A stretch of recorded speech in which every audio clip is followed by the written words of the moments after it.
It's time to step into the Coming Out Lounge, a cool, safe space to be true to your sexual self. With your host, Rick Clemens. Rick has helped hundreds of people come out of the closet, and now each week he's bringing you cool insights for loving and accepting yourself, boosting your self-confidence, and living a guilt-free, purpose-filled life on the other side of the closet doors.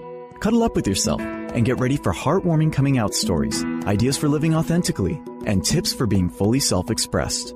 Now here's your host, Coming Out Coach Rick. Hey, closet dwellers and closet busters. It's me, Rick Clemens, the Coming Out Coach, and welcome to another episode of the Coming Out Lounge.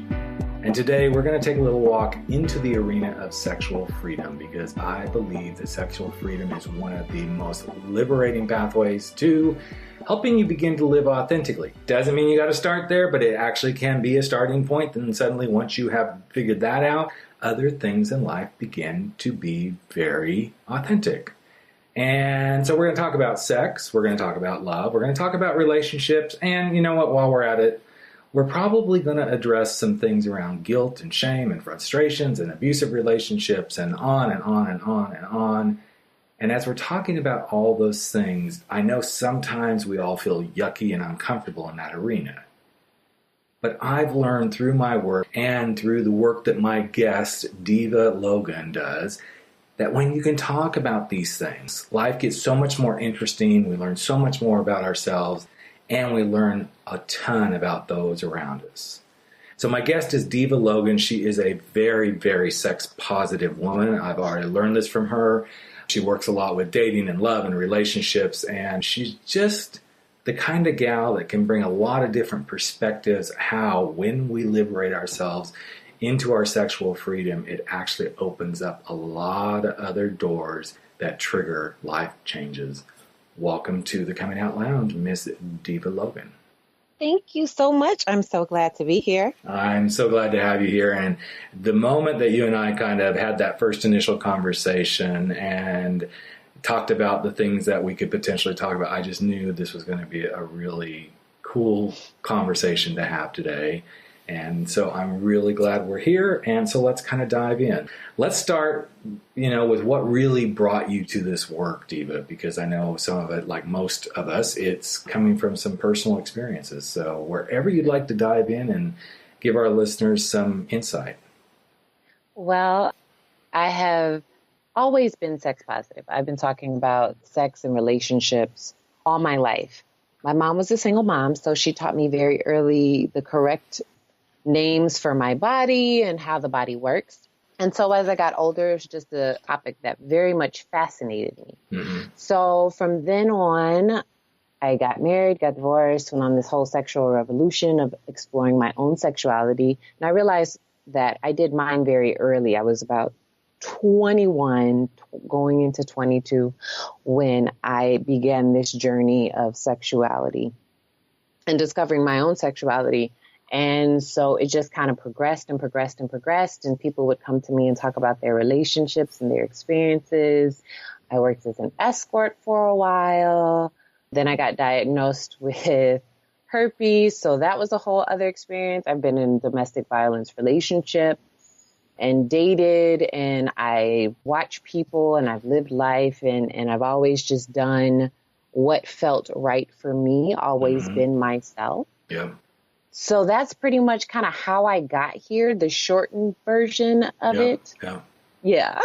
Well, and I love that you shared that because I hope the listeners really grasp onto how open and transparent and authentic you are. I mean, you just went right through a whole lot of very big stuff that a lot of people, and even when you talked about being an escort, I know you heard me go, and it wasn't like a criticism, it's because I'm going, okay, some people are going to hear this and they're going to be like, really? Not that we haven't had some people who have been, in the sex, arena before on the podcast, but it's always interesting to watch the pulse of what happens when people hear stuff like that. For me personally, I go, that person did what they needed to do for themselves in their life in that moment in time. No judgment. It's just what it is.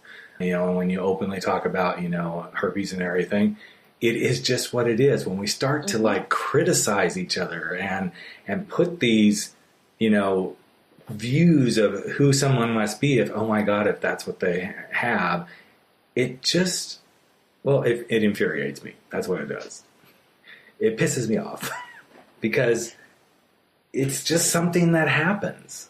You know, it's not like you said, let's go out today and get herpes. Let's go do this. No, not at all. That was not the intention of my life at the time. So. But I can tell by the way you talk through that your mother's influence even shone through as you were describing your life. You could just tell your mother had a huge influence on you being able to have a lot of personal respect for yourself and talk about things and be open about things. So it sounds like she's really the one who influenced you in so many ways. She did, but I was also raised Seventh-day Adventist, so there was this sort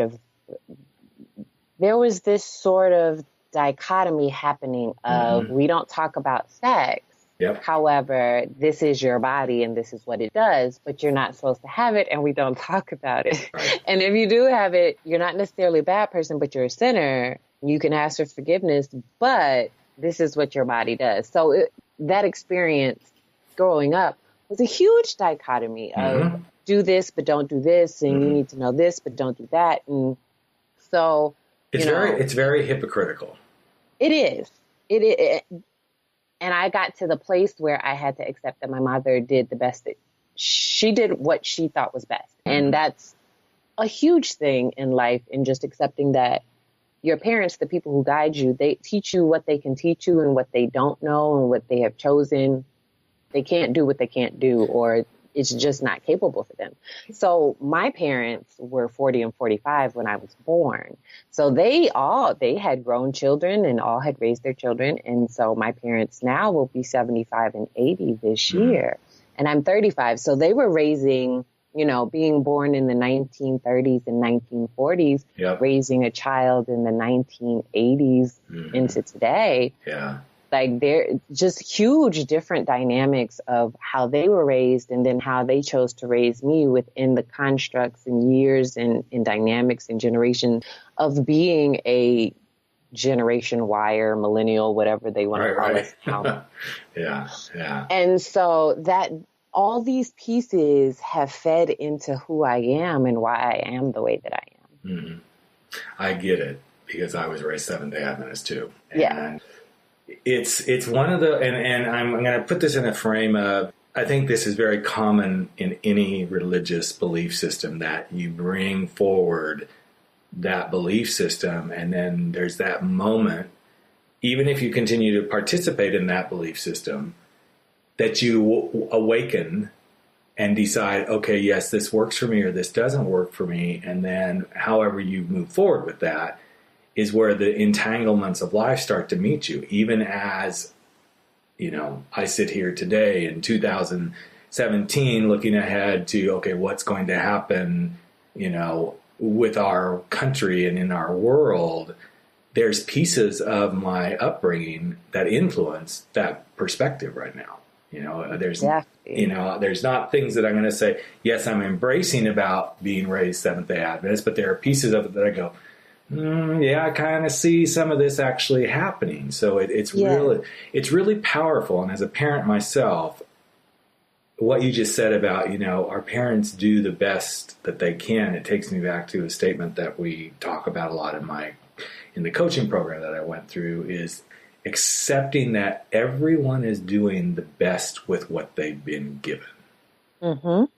And I think when we can embrace that, then that's where the true freedom comes. And especially when we get into these uncomfortable, sticky areas where, you and I, we're definitely raised, that, we don't really talk about sex. It's there. We have, I remember going through high school at a Seventh-day Adventist school, and, the sex education was like, okay, this is this, and this is how it works. Okay, we're done. And going, really, that's about all we're going to get here? That was it. And, that was it. So I find it so interesting to see these things happen, but yet to also put them in that bucket of, we're doing the best with what we've been given. Now, you do some work that helps people go take that and do more with it. So let's kind of dive into, I love this thing that you do where you say you kind of come from that sexual love arena. Yes, you're a dating coach and you do all this stuff, but it's also about the very holistic approach to how does this impact and open you up in life. So I'd love to hear about some of that. Well, I call myself a life enthusiast because I realize that, just being honest, I don't have the patience to coach people. I love people. I really, really do. But the way my personality is set up, I'm a very, very short, straight to the point person. Like, this is what you have to do. Now, there are steps, but essentially what you have to do is wake up every day and do this. That's all it is. And so I realized that coaching wasn't just going to fit with me. So I realized I was a life enthusiast. And as I have sat back and watched and lived life very fully and freely, even with rejection and all that goes along with it, I began to look at life and sex and relationships as this fluid thing. Like, sex is life, relationships are life, and they're all happening the exact same way. Yeah. And I was like, why isn't anybody else seeing this? Like, am I the only person who sees this? I think a lot of us, though, and I'm totally with you here, because I think a lot of people, though, they kind of get the fluidity of life, but yet they don't. It's like all these things happen simultaneously. I mean, and, you know, we can say whatever we want to say in this podcast. So, you know, I can wake up this morning and go, yeah, I just want to get up. And then suddenly, like, you know, I'd really like to, you know, really, you know, and it doesn't matter if I'm saying that here sitting in my home office, or I happen to be, you know, out at lunch or in a client meeting. This is the fluidity of who we are as human beings. And then that going from I'd like to to, okay, well, let's figure out how to get those profits up. No pun intended there. But, you know, I think when we can embrace that this is the fluidity that we live in, and why do we have to feel shame or guilt around this sexual stuff? Unless it is something that actually hurts someone else, you know, when it diminishes someone else's humanity or who they are as a person, then that's a whole different conversation. So, and when choice has been taken away. Yes. And when choice somebody is huge. Huge. So I begin to look at life in this fluid space. And I really like the fact that you brought up, you know, sitting in a client meeting of, I'd really like to fuck and I'd like to get profits up. One of the areas that I really, really talk about, especially with business owners, is, and creatives and anyone else, if you have a problem, if you're frustrated and you don't know what to do, sex is how we all got here. Yeah. Sex is the basis of creation. Yes. And people who need an answer, sometimes you can just go in and dive into this, as many people call dark, slutty, or quote unquote perverse sexual place. When you're diving into this dark, quote unquote dark area, not realizing that sex happens in the dark. It's not like there's a light inside the vagina or the uterus or whatever, or the mouth, whatever hole you choose to use. Right. There's no light in there. So essentially it's supposed to be dark. It's supposed to be not this fluffy, happy experience. Like, people like to have sex at night. Personally, I like to have sex in the middle of the day, but then I will connect you with my husband, because he loves to have sex in the middle of the day too. So there we go. But, you know, this area of protection around sex and this creation that happens in quote unquote darkness. Now, when you don't know what you're supposed to do, you usually feel very dark and lost. And, well, dive into that space, dive into the darkness, dive into the pleasure of the darkness, dive into pleasure. Sex is pleasure. It is the one natural pleasure that we're born with. It's free. It's on our bodies. We can give it to ourselves. We can share it with another person. But that is our pleasure center. That is where our creativity comes from. And if it's a person who believes in woo-woo, the sacral chakra is the chakra of creativity. Right. So it all ends up lining up together of this space of saying, you know what? I'm kind of bored right now and I want to blow off some steam, or I'm feeling edgy, so I'm going to go pleasure myself. Whether that is going in the bathroom and masturbating, whether that is calling up your significant other or your booty call or going on a date and having a one night stand, whatever that is, it's pleasure, it's fluid. It's part of relationships. Like I tell people all the time, sex begins at hello, no matter who you're talking to. And of course, I don't mean actually going through a whole sexual experience. But if we want to look at sex as a holistic thing, as a creative thing, as an energetic space, you say hello to, you're looking at somebody, you're interacting with them. You may see them across the room, whether it's a networking event, whether it is a job interview. And from that moment, you're feeling all these nervous bubbles sometimes. And you're like, hey, I want to go over and talk to them. Currently, you're mentally masturbating yourself in that moment.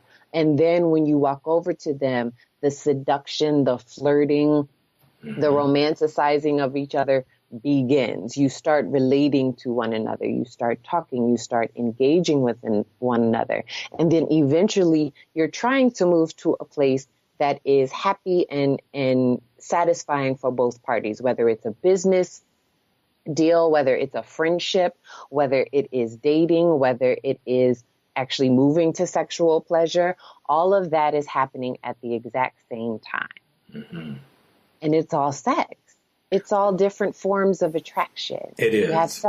You have sexual attraction, physical attraction, mental attraction, spiritual attraction, and I like intellectual attraction, which is different from mental attraction, something totally different. But all of these, like we're looking for all of these in relationships where we can relate to somebody. So somebody may stimulate you in a mental space. And they get you thinking, not necessarily intellectually, but they just get you thinking. And you're like, hey, I want to spend more time with that person. I want to share with this person.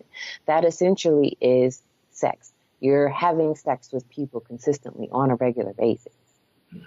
And it's not just sexual intercourse. Sexual intercourse doesn't even have to factor into the relationship. Well, I think this is a piece that so many people miss and don't embrace. That yes, we all get the intimacy piece. I mean, I think if you're a healthy, emotionally healthy person, you get that, okay, intimacy can be anything from a nice smile to a touch to holding hands to, literally just whatever it might be. But sometimes we forget this is all part of the dance. Everything is part of the dance. And as you're talking, I had a big smile on my face, not because I was all excited, but because you and I come from such a similar space. Because I talk to entrepreneurs about, this is about you coming out of the closet and no longer jerking yourself off and getting really excited about, the date you're about to go on.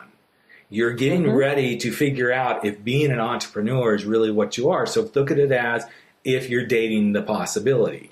And then suddenly you get excited about the date because, wow, you're a good fit. You look good with each other. Being an entrepreneur, running your own, business is something that fits you well. And then you start having the intimate moments. And in those intimate moments, you're either going to really match up and sometimes you're not. But it's just like any relationship. Sometimes you're going to really match up with each other and other times you're not. But then when it's really, really good, it's like really good sex. And when it's fantastic, then you have the wonderful orgasm of getting new clients or making profits or, hitting your, revenue goals, whatever it is, or, and it's so interesting when people start to see, the thing that a lot of people have said over the ages is it's all about sex. Yes. Yet we deny this sexual energy so much in society. I realized that, and this is something that I'm working on, a book that I'm working on, and some workshops that I will be putting out. But I realized that when it's all about sex and people are moving and pleasuring and interacting with themselves, they take back their own power. Yes. And when people take back their own power, that means that they cannot no longer be controlled. They make the decision for themselves. Yes. And in this world that we have, control has been at the epicenter. Absolutely. And whether it is with women, whether it is with men, whether it is with money, politics, whatever, people want control. and they want to control who they want to control. Absolutely. And so when you make the fact that once you grab hold of your sexual power, that shift that happens within you, you have to remove that. Mm-hmm. And I feel like people have understood that very freely. And that's why sex has been such a taboo thing. Mm-hmm. I'm writing a book called Black and White, An American Love Story, which tackles these different demographics in the United States with the Black community and the white community. Mm-hmm. And talking about specifically, you know, white women, Black women, white men, and Black men. Mm-hmm. And I put out this letter called An Open Letter to White Women, talking about how white women have never actually owned their sexual autonomy, ever. Never happened. Mm-hmm. And looking at that and looking that blog, like, it opened up my eyes, and I literally have sat back so many times and said, I can't be the only person who sees this. Like, I literally cannot be the only person in the entire globe who does not see this parallel between control, racial inequalities, Mm-hmm. economic inequalities, and sex. Mm-hmm. It's mind-boggling. It's truly, truly mind-boggling. When you control someone's sexuality, you control them. Yes. This is very interesting because it's always been the thing at the core of when I ask people, or when I want to ask people, why is me being gay so concerning to you? And I know underneath it's because they want control. Yes. There's some control that if I can have you not be gay, then I'm in control and life is better. Mm-hmm. Now, the few times that I've gotten into a conversation where I can actually get someone to continue the conversation and I'm able to open them up to, but isn't this all about you controlling me? It's been really interesting to watch them open up to this part, and it's rare. I've had only a few instances where I could actually get somebody to go there. But where I go with them is, if you didn't have to control me, which in some way says you're out of control in your own life. Mm-hmm. So you got to find somewhere else to control.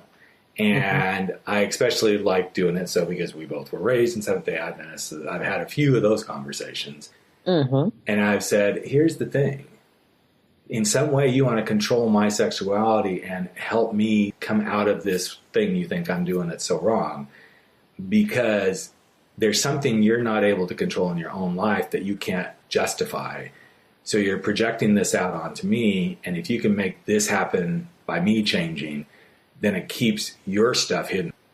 Mm-hmm. It keeps you from having to address your own stuff. When in reality, what is happening is you're the one who's out of control. Yep. You're the one who's out of control with your own life, and so you're going to try to go control someone else's. The bottom line is there's no reason. I don't care if somebody's heterosexual. I'm not laying in bed at night going, oh my God, they're heterosexual. Can't they be homosexual? I mean, there's nothing, and when I get into the religious soapbox arena, it's like, so really, if you can't change me, I guess God's going to sit up there in heaven and go, well, they couldn't change them, so that's one negative mark against them. So, oh, no, one less point for you getting in the door. I don't think that's how he thinks. I think there's this, let people be and accept each other as long as it doesn't infringe on someone else's ability to be human and have their humanity known, and let them be who they are. Exactly. But yet we're so scared to go do this from the sexual perspective. In fact, I challenge my clients that are coming out of the closet in this arena quite often, because I want to make sure that they come through the experience as solid as they can be in their sexuality, so that there's no wavering. Now, mm-hmm. yes, we can always show up a little bit unsure about, okay, where do I stand? But when I challenge them to go, I want you to think about any reason that someone could shake you out of being gay. Mm-hmm.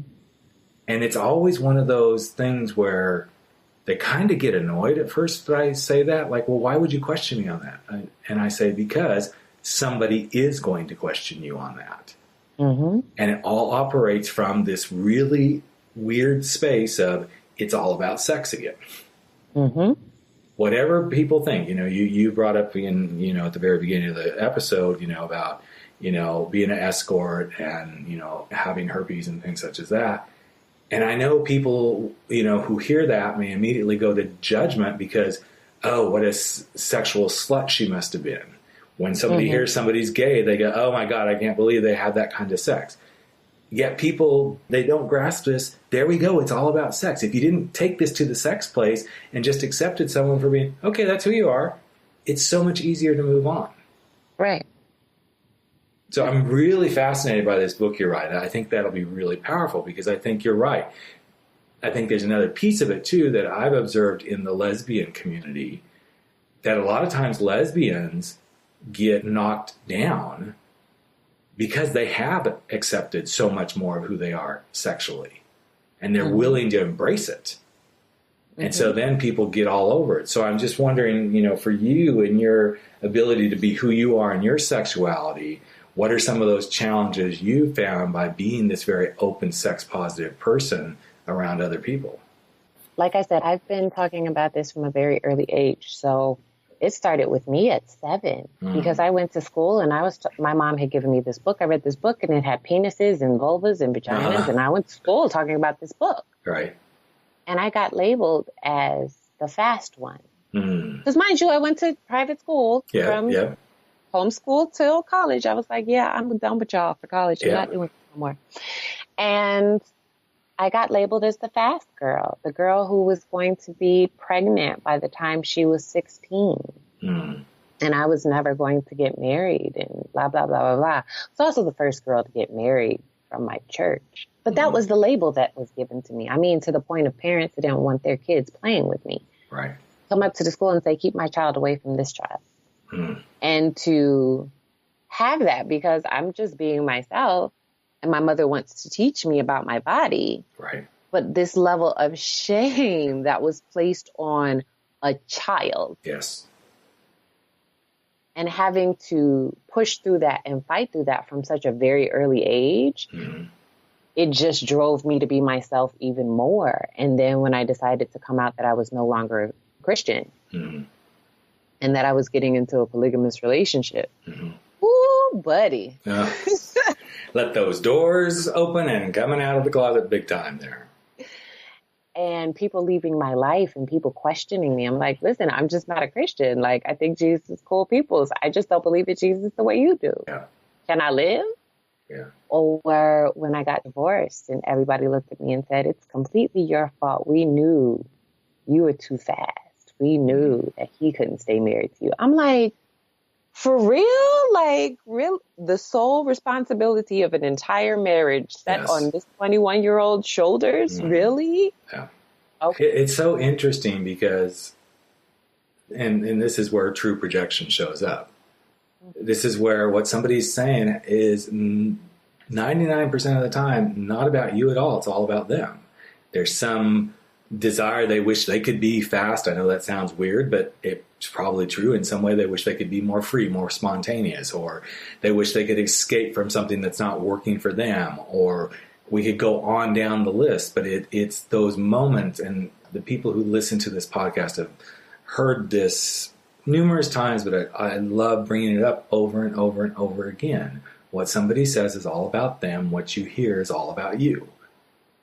And if you can embrace that, then whether you're gay, straight, hetero, flexible, polyamorous, whatever it is, your strength to be who you are catapults immensely when you can just know it has nothing to do with me. It has everything to do with them. Definitely. When I started this business, I shared a meme picture, whatever, that said, "Eat pussy. It's good for your beard and your soul." And I shared this in entrepreneurship groups. I literally got kicked out of and banned from Facebook groups for a month. Wow. Now it opened up a whole lot of other doors and a lot more people saw my message. Right. But it showed me how big of a problem and a joke that sexuality actually is. So what do you think part of the solution is to moving people past this stigma around sex being this thing? Let's just not look at it. Let's not talk about it. I think talking to people, talking about it. Talking. It's kind of like a person who's been in a domestic violence relationship or who's been molested. And this is one of the things that I learned in my domestic violence group counseling when I moved here to Spokane was secrets hold power. Yes. So when we're not talking about something, when we're not being open about something, that secret, that thing where, ooh, don't say that, that's holding all the power. That's the control space. Yes. The moment we begin to talk about it, that power begins to release. It begins to, people come out and say, me too. I like that too. I want this too. I enjoy that too. And the more you talk about it, it's just like working out, building muscle. Yes. The more you do it, the stronger you get. The more you do it, the stronger you get. And for this country specifically, we have to talk about it. For the United States specifically, we have to get down and dirty about sexuality, openness, and freedom. This country says it's free, but it's not. No.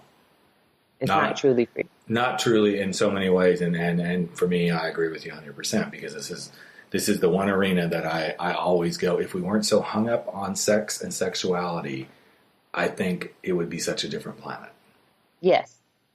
Yes. Because then we could just, and my kids have helped teach me this, as a gay man and, coming out. And then when my daughters were exploring their own and still continuing to explore their own, sexual identity and everything, it helped me see, wow, things can be so different when gender and sexual orientation don't play the dominant role in how we relate.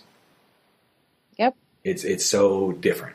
And I joke, and I'm not joking, to joke, but I joke around about, if the right woman came along, I'm not opposed to trying it out again, but it's not something that I go after, but I'm also not going to be that guy that's like, absolutely no pussy. I'm sorry. It's just, I'm sorry. It's like, that's almost, and I understand guys who feel that way because that's who they are, but then respect me that I can say, you never know. You never know. Right. If I connect and, I don't know. For 13 years, I did pretty good with it. I just think these are the conversations. These are those taboo places that the more we step into the taboo, the more we learn to be who we're meant to be. Yet it's so, I don't know. It's almost like it just strangles you when we allow these things to be where they are in the sexual arena in our society. Yes. I fully embrace my hetero flexibility. Like, I could never really be with a woman in a relationship. That's just, I know me. Like, it's just, I can barely deal with myself, let alone another woman 24/7. However, me and my partner, we want to enjoy a woman sexually, and she would like to enjoy and spend that time with us. Why not, right? Like, this is what we like. This is what we enjoy. We're not hurting or harming anybody. We're all consenting adults doing this together. Yep. Let's go have some fun. I mean, if we were going bowling, nobody would have an issue. But what happened in my bedroom?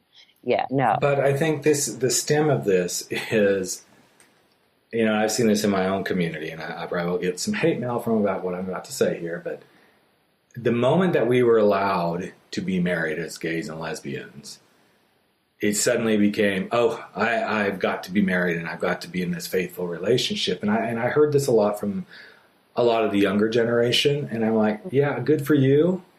Now, let's talk in 15 years. Let's talk in 5 years. Let's talk in 10 years. I love my husband with all my heart. But there are those moments where you reach where it's like, you know what? Some variety might just be what we need to continue to love this husband with all my heart, And because of the construct of marriage and the way that, I don't know, it just seems the way that it's been entered into, and that this is between this and this. It's between a man and a woman and it's like, it's no wonder that we have this fucked up sense and sensibility of what a relationship should look like, because it's still grounded in a very masculine energy of you're my property. Yes. And I can't stand that. Yes. And I have told my daughters, whoever you decide to relationship with, I always say relationship with, because it's like, I don't want to say the married word, because you know what? I've been through two, and the second one's working, and I just want to make sure, whatever you do, whatever your relationship with, you are not that person's property, plain and simple. Yes. My partner and I have an open relationship. Mm-hmm. We openly discuss everything. And when I say everything, I do mean everything. Mm-hmm. From, hey, like, are you getting some pussy? Are you getting some dick this weekend? To, I'm going on a date this weekend. How did it go? Was the head good? Mm-hmm. Was the dick good? Like, these are the things that we talk about, because he's not my property and I'm not his. We choose to interact together. And so I would never say to him, like, hey, like, he and I have been going on this journey a really, really long time. Mm-hmm. But don't you think, Deva, that that's the reason you've been able to go on this journey for a really long time? I think, yes, but because we had to do it in we were friends. So It was, we started dating, then we broke up, and then we've watched each other move through these relationships and life paths. And at the end of the day, it was like, you know what? They just all had a certain aspect of you. And I really, really like this right here. Like, this is what I need to, I don't want to say stabilize, but you understand and get what's happening up here the best. Like, out of all the people in the world right now, we balance each other. But that doesn't mean that I might not meet someone who balances another area of myself, or that excites me, or that turns me on, or that I find sexy, or that I might want to engage with them. Mm-hmm. And that doesn't mean that he won't meet a woman a woman who interacts with him, because he is like a full-blown straight man. Like, I've asked the question more than once. He's like, listen, no. Yeah. So, like, us knowing who we are and fully standing in our truth and speaking that truth openly to each other is why we are where we are today. And it's why our relationship is what it is. Like, there have been people in his life, and he's probably going to kill me when I say this, but I make this joke to him all the time. I say, listen, any woman that you've ever dated, anything that she could say bad about you, I've experienced it. Tenfold. I've experienced all the bad parts, all the great parts. So and I think that's what makes for a really beautiful relationship, though. Yeah. Because when you can talk like that, say those things, and then you move through them. Yeah. I fully know we have worked on it and had open discussions about it and really addressed the areas that both of us need to work on with the other, and really just listen. This is what I've learned. This is what I've learned. And every time we would communication, anytime he would, because predominantly he was the one who would reach back out to me. Right. And every time he would reach back out, I would say, so what did you learn this time? And it would, that would be the exciting thing. There would be times I'd be like, what the fuck do you want? Like, why are you hitting me up? He'd be like, because I talk to you. And I'd be like, okay, so what did you learn? And that has been our go-to for the last 8 years of what did you learn? And I saw him as a person, as my friend. Yes. Even though I loved this man, first time I don't believe in love at first sight, but I knew there was something about him. When I was 17 years old, I saw him and he saw me for the first time. I just knew. Yeah. It was just, I knew. And getting back together and then going on this journey of the last 8 years of really being able to say and discuss openly with someone, what did you learn from this relationship? What have you learned about yourself? What did you learn about other people in the world? And that's essentially what every relationship is supposed to be like. We do that with our friends, but we don't want to do that with our partner. Yeah, and it's so ironic to me that we don't. It's just one of those things of, we can do it with a friend and we can be kind of brash and everything, but again, I think that's where that control piece comes in is, okay, if I say this, then I'm going to lose control of the situation. I'm going to lose control of the relationship, blah, blah, blah. And when we can eliminate the control fear, then everything becomes so much easier. So much easier.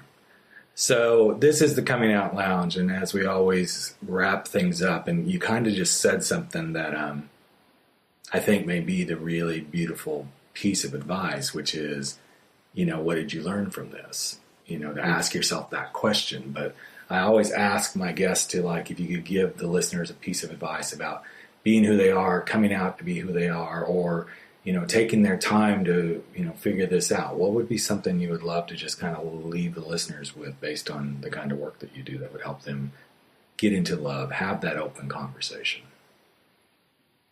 Oh, my goodness. One piece?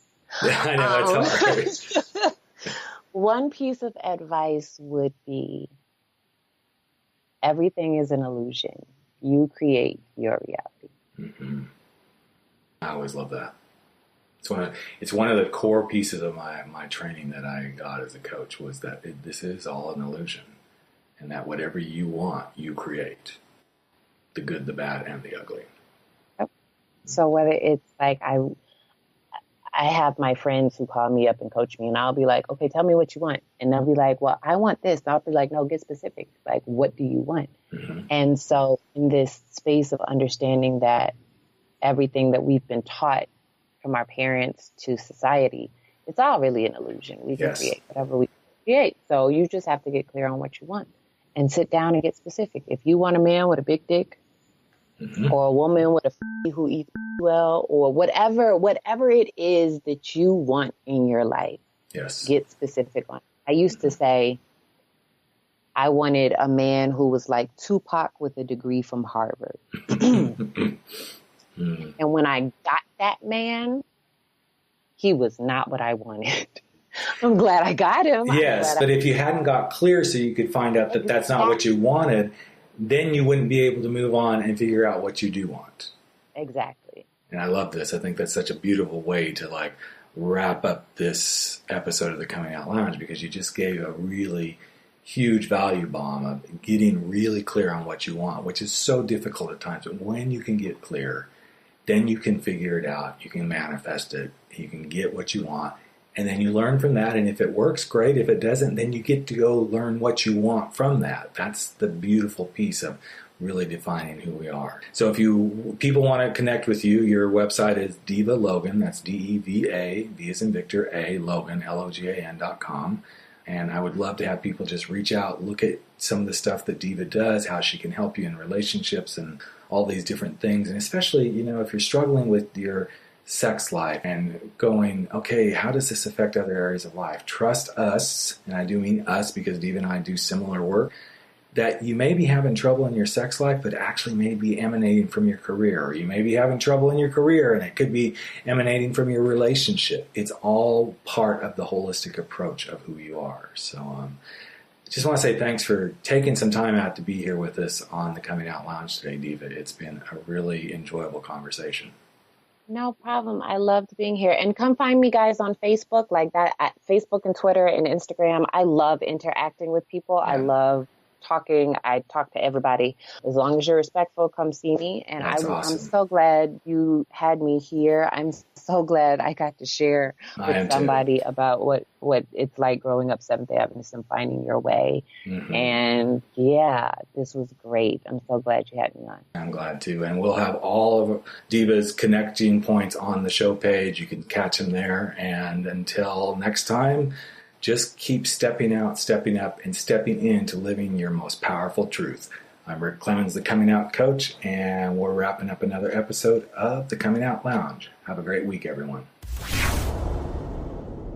Hey, Closet Dwellers and Coming Out Lounge listeners. I wanted to ask you a question. If you could take stress out of your journey, be more content in who you are, and find ways to do some of the most difficult things that you need to do as you come through the closet doors, would you do it? I bet the answer is yes. Why do I know this? Because I have been getting requests from listeners and clients or prospective clients about finding ways to just address certain things in their coming out journey. Some people don't want to work for a long time, and I totally get that. And that's why I've designed some brand new coming out coaching one-on-one sessions. These are very focused, topic-specific sessions. For example, maybe you're looking at coming out midlife and how do you do it? Could be that you're already out, but you're not completely out and you want to talk about how do I do this and come out at work. Could be that you're having trouble even accepting yourself as a gay person. And might there be a possibility that you're really struggling with your sexuality and your religion? Depending on what you're looking for, I've designed 9 powerful, highly focused one-on-one laser coaching sessions that you can choose from. Each session goes for 90 minutes. We stay specifically focused on the topic at hand. And each of these sessions also includes a copy of my book, Frankly, My Dear, I'm Gay. So now that you've heard about this, how would you like to go check them out? Well, here's how you do this. Go to thecomingoutcoach.com. On that page, you can scroll down. You'll see stuff for the book and for some other offerings, but then you'll see one-on-one coaching sessions. Click on that button, and it will take you to a page that describes each of the 9 offerings that I have. If you happen to be listening to the podcast right now, just look over to the right-hand side of the show page, and you'll see one-on-one coaching sessions right there. Again, just click on that button and go check out these new offerings. So, what do you think? Isn't it about time that you stepped out, you stepped up, and you stepped into resolving whatever the biggest issue is in your coming out journey? I'm Rick Clemens, the Coming Out Coach, and I can't wait to work with you one-on-one.